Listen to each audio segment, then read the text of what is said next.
প্ৰাক নিৰ্বাচনী মিত্ৰতা সত্ত্বেও উত্তৰ প্ৰদেশত মুখ ঠেকেচা খাব বিৰোধীয়ে 2019 চনৰ লোকসভা নিৰ্বাচনত 4টা দলে একেলগে প্ৰতিদ্বন্দ্বিতা কৰাৰ পিছতো 64খন আসন দখল কৰিছিল বিজেপিয়ে কেতিয়াবা একে একে 2ৰ হলনি 11 হয় এইবাৰৰ নিৰ্বাচনতো উত্তৰ প্ৰদেশত একে কথা হ'ব গৈ এইবাৰো বিৰোধীৰ জাতপাতৰ ৰাজনীতি ব্যৰ্থ হ'ব উত্তৰ প্ৰদেশত নিউজ 18ৰ group editor in chief Rahul যোশীৰে আছুতীয়া সাক্ষাৎকাৰতে মন্তব্য গৃহমন্ত্ৰী অমিত শাহৰ बहुत कम नेता हैं जो कि इस देश में उत्तर प्रदेश को उस तरीके से समझते हैं जैसे कि आप समझते हैं 2014 में आपने बीजेपी की उत्तर प्रदेश में साख बनाई 2017 में प्रचंड बहुमत के संग सरकार बनी उसके पीछे आपका हाथ था इस बार आपने 300 पार का नारा दिया है 3 चरण का चुनाव 172 सीटों पर हो चुका है उसको देखते हुए आप क्या कहेंगे आज देखिए 3 चरण का जो चुनाव हो रहा है और बाकी जो चुनाव है मैं उत्तर प्रदेश में जब हमारी जन विश्वास यात्रा घूमी विजय संकल्प रैलियाँ हुई मैं पूरे उत्तर प्रदेश का दौरा कर आज यहाँ आपके सामने बैठा हूँ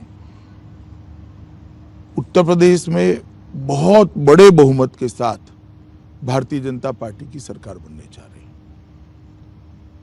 योगी जी के नेतृत्व में भारतीय जनता पार्टी उत्तर प्रदेश का जनता का मन जीतने में सफल हुई है और प्रधानमंत्री की लोकप्रियता 2013 दिसंबर से भी ज़्यादा आज हम इसको महसूस कर रहे हैं ग्राउंड में ये फील है और मैं मानता हूं कि उत्तर प्रदेश का चुनाव फिर से एक बार बहुत अच्छे नतीजे भारतीय जनता पार्टी के लिए लाएगा और विजय की बाउंड्री निश्चित ही उत्तर प्रदेश की जनता भारतीय जनता पार्टी के लिए लगाने जा रही है ज़्यादातर अगर सर्वे को देखें अमित शाह जी तो 230 से 260 सीट्स आपको दी जा रही थी तो आप देखिए 2017 के सर्वे का एवरेज 238 था और हमें 325 सीटें मिली थी जी।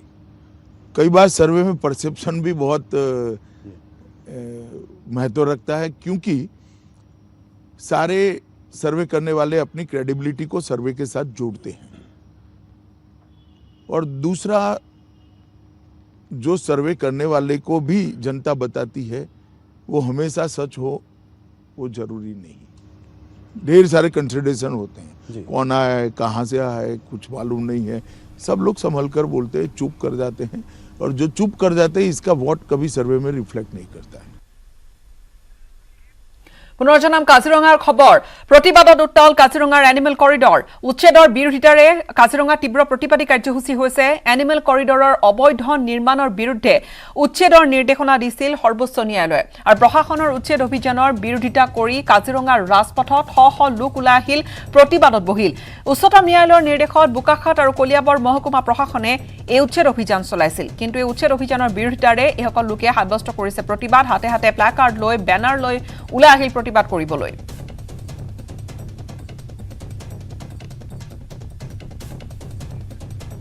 প্ৰতিবাদত উত্তাল কাজিৰঙাৰ এনিমেল কৰিডৰ তাত সৰ্বোচ্চ ন্যায়ালয়ে উচ্ছেদৰ বাবে নিৰ্দেশনা দিছিল কিন্তু তাৰ পিছত যেতিয়া প্ৰশাসনে উচ্ছেদ চলাবলৈ গ'ল সেই উচ্ছেদ অভিযানৰ সময়ছোৱাতে এই ধৰণে উচ্ছেদৰ বিৰোধিতাৰে একাংশ লোকে সাব্যস্ত কৰিলে প্ৰতিবাদ সৰ্বোচ্চ ন্যায়ালয়ে উচ্ছেদৰ নিৰ্দেশনা দিছিল প্ৰশাসনে সেই অনুসৰি উচ্ছেদ অভিযানত নামি পৰিছিল বিশেষকৈ কলিয়াবৰ মহকুমা প্ৰশাসন আৰু বোকাখাট প্ৰশাসনে এই ধৰণে উচ্ছেদ অভিযানত নামি পৰাৰ প্ৰাক্ষণতে এয়া তীব্ৰ বিৰোধিতা একাংশ লোকৰ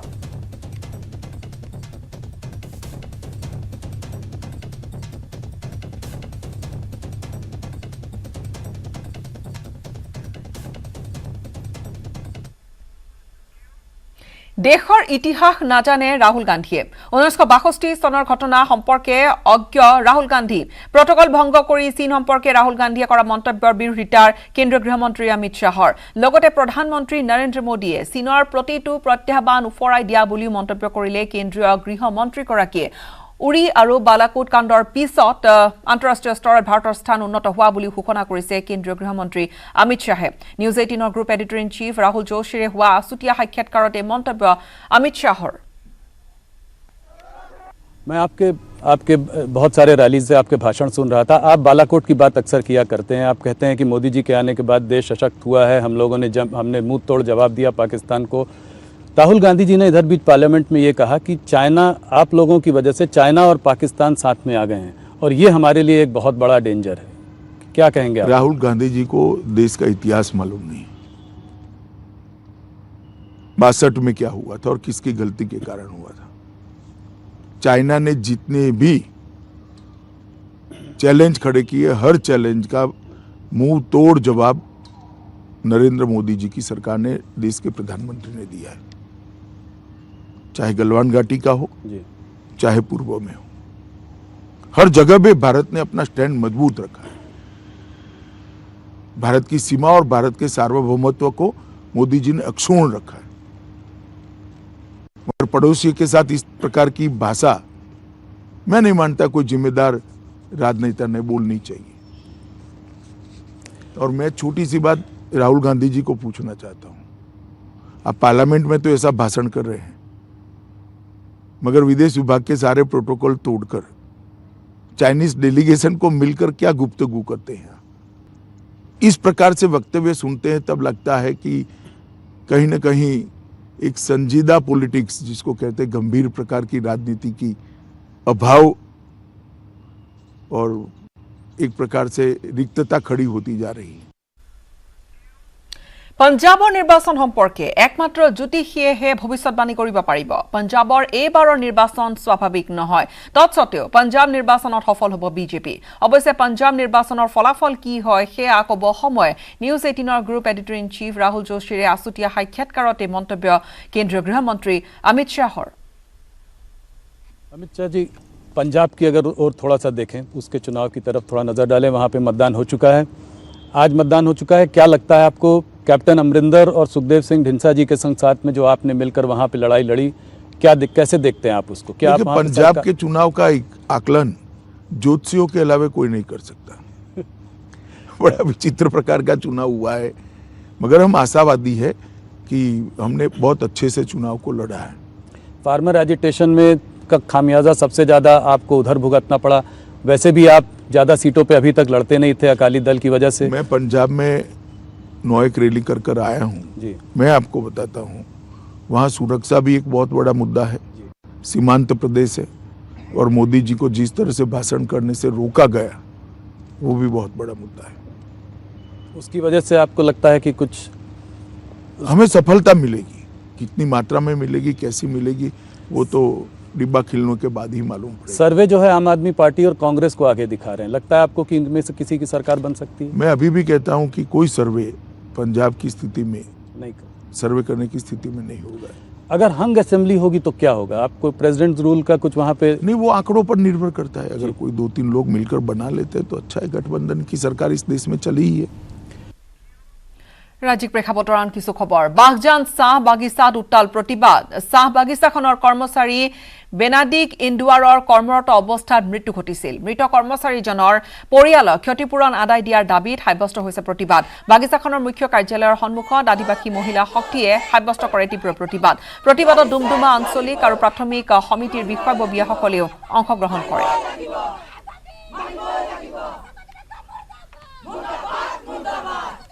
2021 বৰ্ষৰ 27 ডিচেম্বৰ তাৰিখে বাগজান চাহ বাগিচাৰ স্থানীয় বাসিন্দা স্বৰ্গীয় বেনাডিক ইন্দুৱাৰ কৰ্মৰত অৱস্থাত তেখেতৰ মৃত্যু হোৱা কিছুদিনৰ পূৰ্বে পৰিয়ালবৰ্গই বাগিচাৰ কৰ্তৃপক্ষক এখন স্মাৰক পত্ৰ প্ৰদান কৰিছিলে।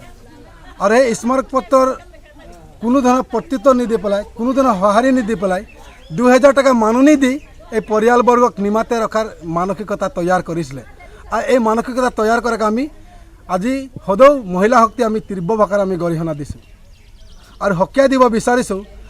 এই বাগিচাৰ যিজন মেনেজাৰ ৰাজেশ ৰায়, তেখেতৰ ব্যৱহাৰ এটা দল সংগঠনক যিধৰণে তেখেতে ব্যৱহাৰ কৰিছে, এই ব্যৱহাৰ যাতে ভৱিষ্যতে দল সংগঠনক নকৰে, ইয়াৰ পৰা বিৰত থাকিবলৈ আমি আহ্বান জনাইছোঁ। এক ব্ৰেকিং নিউজ এই মুহূৰ্তত। পশু খাদ্য কেলেংকাৰীৰ পঞ্চমটো গোচৰত দোষী সাব্যস্ত হৈছে লালু প্ৰসাদ যাদৱ। 5 বছৰ কাৰাদণ্ডৰ লগতে 60,000 টকাৰ জৰিমনা বিহা হৈছে। 2013 চনত 14 বছৰ সশ্ৰম কাৰাদণ্ড বিহা হৈছিল লালু প্ৰসাদ যাদৱক, আৰু পুনৰ দোষী সাব্যস্ত হৈছিল 2017 আৰু 18 চনত। CBI আদালতে দোষী সাব্যস্ত কৰে বিহাৰৰ প্ৰাক্তন মুখ্যমন্ত্ৰীগৰাকী। পশুখাদ্য কেলেংকাৰীৰ পঞ্চমটো গোচৰত দোষী সাব্যস্ত হৈছে লালু প্ৰসাদ যাদৱ ৫ বছৰ কাৰাদণ্ডৰ লগতে ৬০,০০০ টকাৰ জৰিমনা বিহা হৈছে ২০১৩ চনৰ ১৪ বছৰ সশ্ৰম কাৰাদণ্ড বিহা হৈছিল লালু প্ৰসাদ যাদৱক আৰু পুনৰ দোষী সাব্যস্ত হৈছিল ২০১৭ আৰু ১৮ চনত চিবিআই আদালতে দোষী সাব্যস্ত কৰিছে লালু প্ৰসাদ যাদৱক এই মুহূৰ্তত নিউজ ৰুমলৈ লৈ যাম দৰ্শকক সংযুক্ত হৈছে আমাৰ এছ'চিয়েট এডিটৰ পাৰ্থজ্যোতি বৰাৰ সৈতে পাৰ্থ লালু প্ৰসাদ যাদৱৰ গোটেই শেহতীয়া খবৰখিনি পুনৰ দোষী সাব্যস্ত হৈছে পশুখাদ্য কেলেংকাৰী পঞ্চমটো গোচৰত আৰু ৫ বছৰ কাৰাদণ্ড গীতাশ্ৰী লালু প্ৰসাদ যাদৱৰ এই যি কাৰাদণ্ডৰ যি পৰিক্ৰমা এই পৰিক্ৰমা যথেষ্ট দীঘলীয়া আজিৰ দিনটোত তেওঁক কাৰাদণ্ড বিহা হ'ল ৫ বছৰৰ কাৰাদণ্ড বিহা হ'ল আৰু তাৰ সমান্তৰালকৈ তেওঁ জৰিমনা ভৰিব লাগিব তেওঁ ৬০,০০০ টকাৰ জৰিমনা ভৰিব লাগিব প্ৰথম এইটো পঞ্চমটো গোচৰ পশুখাদ্য কেলেংকাৰী পঞ্চমটো গোচৰত দোষী সাব্যস্ত হৈছে লালু প্ৰসাদ যাদৱ আৰু আজি তেওঁক কোৱাণ্টাম অফ পানিছমেণ্ট ঘোষণা কৰা হৈছে পৰৱৰ্তী সময়ত ২০১৩ চনত প্ৰথমটো গোচৰত দোষী সাব্যস্ত হৈছিল লালু প্ৰসাদ যাদৱ সেই সময়ত ১৪ বছৰৰ কাৰাদণ্ড বিহা হৈছিল লালু প্ৰসাদ যাদৱক আৰু ৬০,০০০ টকাৰ জৰিমনা ভৰা হৈছিল ২০১৭ চনত ক্ৰাইম একেটাই অপৰাধ একেটাই পশুখাদ্য কেলেংকাৰী কিন্তু অন্য এটা গোচৰ পশুখাদ্য কেলেংকাৰীৰ সৈতে জড়িত হোৱাৰ অভিযোগত লালু প্ৰসাদ যাদৱৰ বিৰুদ্ধে ৬০টা গোচৰ তৰিছিল চিবিআই তাৰ ৫টা গোচৰৰ শুনানি পিছত আদালতে গ্ৰহণ কৰিলে আৰু পাঁচটা গোচৰতে দোষী সাব্যস্ত কৰা হৈছিল লালু প্ৰসাদ যাদৱক ২০১৩ চনৰ মই কথাটো ক'লোৱে দোষী সাব্যস্ত কৰি ১৪ বছৰ জেল বিহা হৈছিল লালু প্ৰসাদ যাদৱক বিহাৰৰ প্ৰাক্তন মুখ্যমন্ত্ৰীগৰাকীক ২০১৭ চনত পুনৰ দোষী সাব্যস্ত হৈছিল ১৮ চনত দুবাৰকৈ দোষী সাব্যস্ত হৈছিল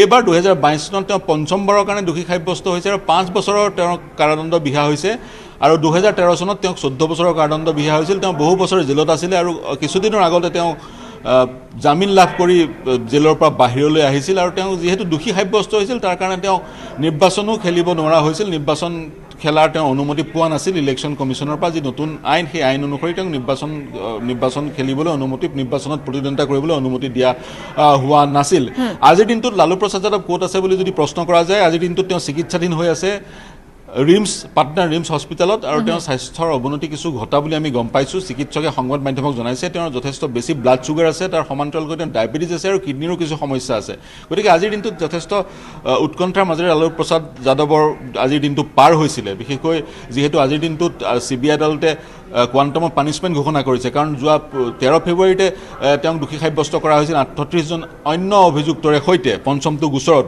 আজি মাথো কোৱাণ্টাম অফ পানিছমেণ্ট চিবিআই আদালতৰ ন্যায়াধীশে ঘোষণা কৰিছে গতিকে কি পানিছমেণ্ট হ'ব সেই কথা ভাবি থাকোঁতে যথেষ্ট উৎকণ্ঠাৰে পাৰ কৰিবলগীয়া হৈছিল বিহাৰৰ প্ৰাক্তন মুখ্যমন্ত্ৰীগৰাকীয়ে তাৰ ফলশ্ৰুতিত তেওঁৰ এই পেৰামিটাৰ্ছবোৰ ব্লাড চুগাৰ বা কিডনীৰ অন্যান্য সমস্যাবোৰৰ কিছু জটিলতা দেখা দিছিল বুলি চিকিৎসকে কৈছে কিন্তু যিহেতু ইতিমধ্যে তেওঁৰ যি শাস্তি সেই শাস্তি ঘোষণা কৰা হ'ল পৰৱৰ্তী সময়ত কি পদক্ষেপ লয় লালু প্ৰসাদ যাদৱৰ অধিবক্তা সেয়া লক্ষণীয় হ'ব অধিবক্তাই আমি শেহতীয়াকৈ জানিব পৰা মতে পাৰ্থ শেহতীয়াকৈ আমি জানিব পৰা মতে অধিবক্তাই হাইকোৰ্টক এপ্ৰ'চ কৰিব বুলি জনা গৈছে পাৰ্থ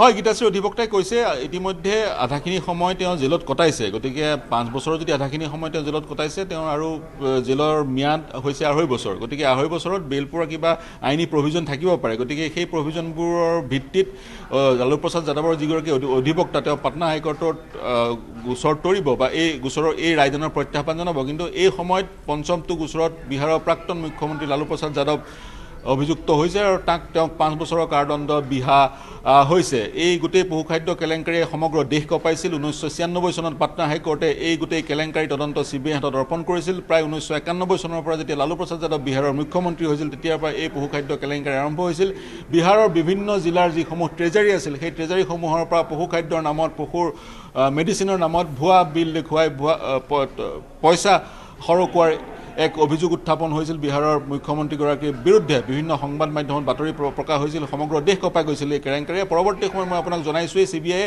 ৬০টা গোচৰ ৰুজু কৰিছিল সমগ্ৰ বিষয়ত আৰু ১৭০জনক অভিযুক্ত হিচাপে তেওঁলোকে চিনাক্ত কৰিছিল তাৰে মাজত এজন আছিলে বিহাৰৰ এই প্ৰাক্তন মুখ্যমন্ত্ৰীজন যাৰ ফলত তেওঁ মুখ্যমন্ত্ৰীৰ যি পদ সেই সময়ত তেওঁ মুখ্যমন্ত্ৰী হৈছিল সেই পদ ত্যাগ কৰিবলগীয়া হৈছিল তেওঁৰ পত্নী বিহাৰৰ মুখ্যমন্ত্ৰী আছিল ইত্যাদি ইত্যাদি সমগ্ৰ ঘটনাবোৰ আমাৰ দৰ্শকে জানে কিন্তু এই ঘটনাৰ আজিৰ পৰিণতি হৈছে তেওঁৰ অন্তিমটোৰ পঞ্চমটো গোচৰটো তেওঁক পুনৰ দোষী সাব্যস্ত কৰা হ'ল আৰু দোষী সাব্যস্ত কৰি তেওঁ কাৰাদণ্ড বিহা হ'ল ইয়াৰ পৰা এটাই কথা প্ৰতীয়মান হয় মুখ্যমন্ত্ৰীয়ে হওক বা অন্যান্য তাতকৈও ডাঙৰ পদবীৰ লোকেই হওক যদিহে তেওঁক তেনেধৰণৰ অপৰাধ কৰে তেওঁ আইনৰ যি হাতোৰা তাৰ আইনৰ যি এক পৰিক্ৰমা এই পৰিক্ৰমাৰ পৰা সাৰি যাব নোৱাৰে গীতাশ্ৰী নিশ্চয়কৈ ধন্যবাদ জ্ঞাপন কৰিছো পাৰ্থ আমাক এইখিনি শেহতীয়া আপডেটছ জনোৱাৰ বাবে পঞ্চমটো গোচৰত দোষী সাব্যস্ত লালু প্ৰসাদ যাদৱ 5 বছৰৰ কাৰাদণ্ড লগতে 60 লাখ টকাৰ জৰিমনা।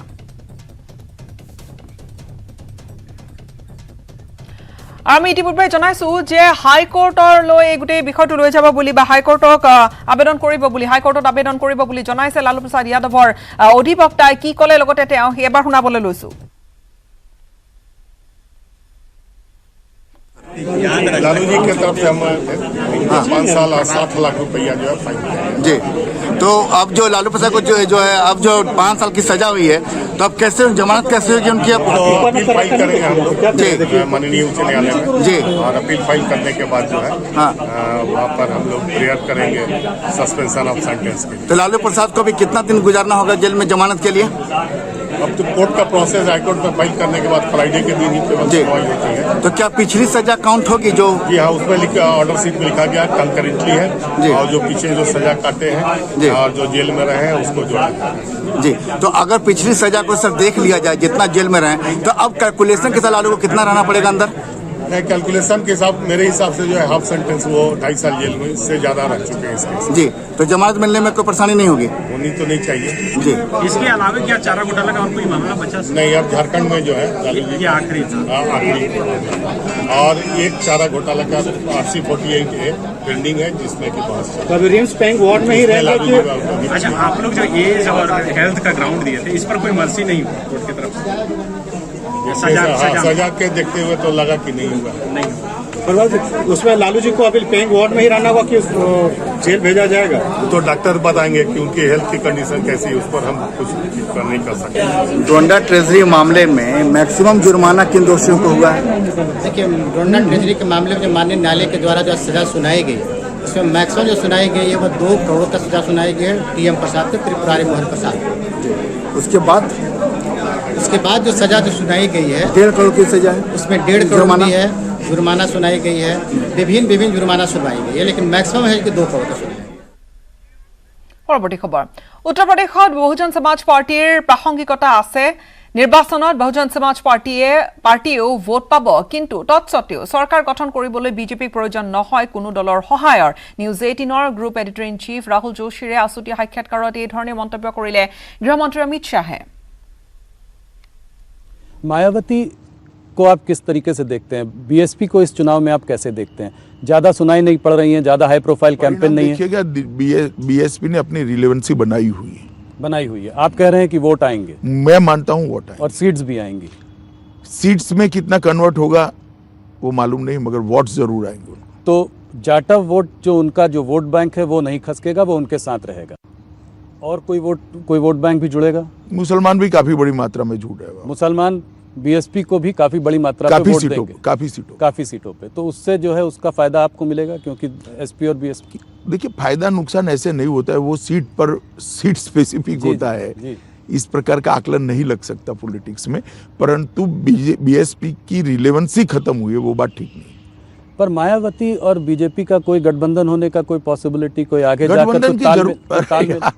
राहुल भाई, आप समझते नहीं, गठबंधन की जरूरत ही नहीं है। हम प्रचंड बहुमत से स्वयं ही सरकार बनाने जा रहे हैं। समर्थन तो बाद में, अच्छा काम करने में सबका चाहिए, सपा का भी चाहिए जी। ओपोजिशन का रत्नात्मक समर्थन तो चाहिए ही चाहिए।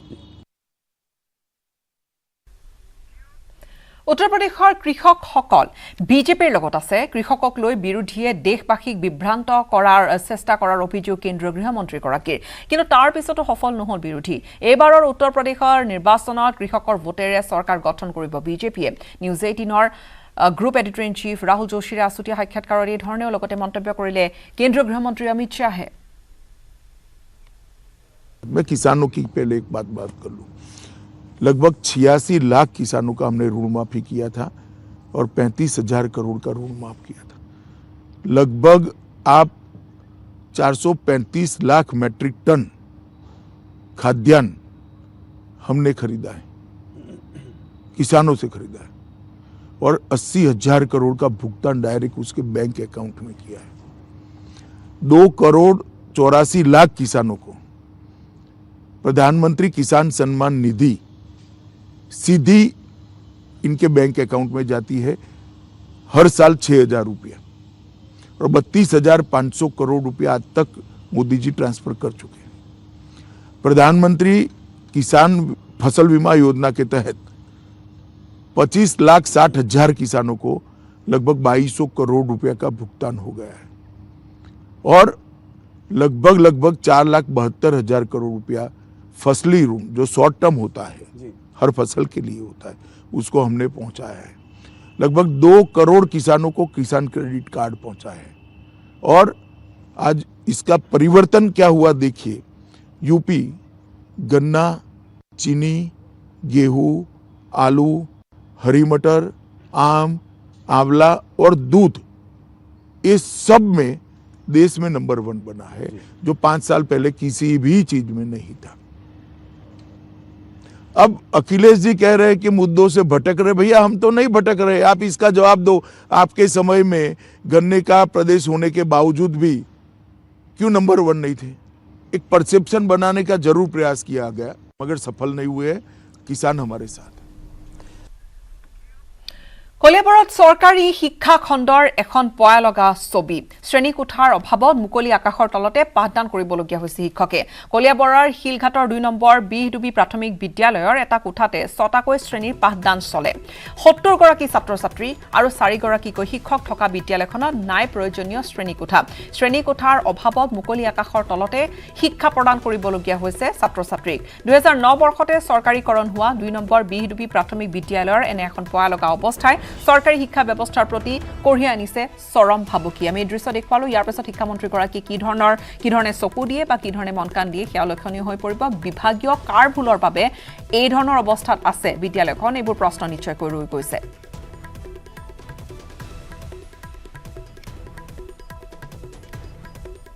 শ্ৰেণীকোঠাৰ অভাৱ, মুকলিতে এনেকৈ ৰ'দ বৰষুণত পাঠদান চলে বিহডুবি প্ৰাথমিক বিদ্যালয়খনৰ। আৰু এই ঘটনাটো পোহৰলৈ অহাৰ পিছতে সচেতন ৰাইজৰ মাজতো যথেষ্ট প্ৰতিক্ৰিয়াৰ সৃষ্টি হৈছে। অঞ্চলবাসীৰ দীৰ্ঘদিনীয়া এই সমস্যা এটা যে তেওঁলোকে যিখন ছাত্ৰ ছাত্ৰীসকলক যিখন বিদ্যালয়লৈ পঠায় তাত এয়া এটা অৱস্থা।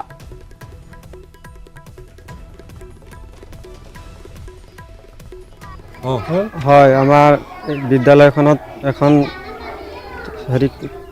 হেৰিয়াত মানে পঢ়াবলৈ বহুত অসুবিধা। 6টা শ্ৰেণী যেহেতু এতিয়া ছাৰহঁতে সেয়া য'ত ত'ত বহাই মেলি পঢ়াই আছে, তাকে আমি ক'বলৈ মানে বাধ্য। আৰু যেনিবা চৰকাৰে যদি কিবা এটা আমাক সহায় যদি কৰে, বিল্ডিং চিল্ডিং এটা দিবলৈ ব্যৱস্থা কৰে তেতিয়া ভাল আছিলে। আমিতো ধৰক আগে পিছে আমি নিজে লাগি ভাগি এনেকৈ কৰি মেলি ইমান দিনলৈকে চলাই আহিছোঁ, কিন্তু এতিয়াও দিনতো যদি তেনেকৈ চলি থাকে আমি এটা মানে ভাবোঁ যে ভাল এটা হেৰি আহক আমালৈ। আমাৰ বিহডুবিটো বহুত পিছ পৰি আছে, তাকে মই কৈ মানে চৰকাৰলৈ আহ্বান ৰাখিলোঁ। ইয়াৰ সৈতে সময় হ'ল এতিয়া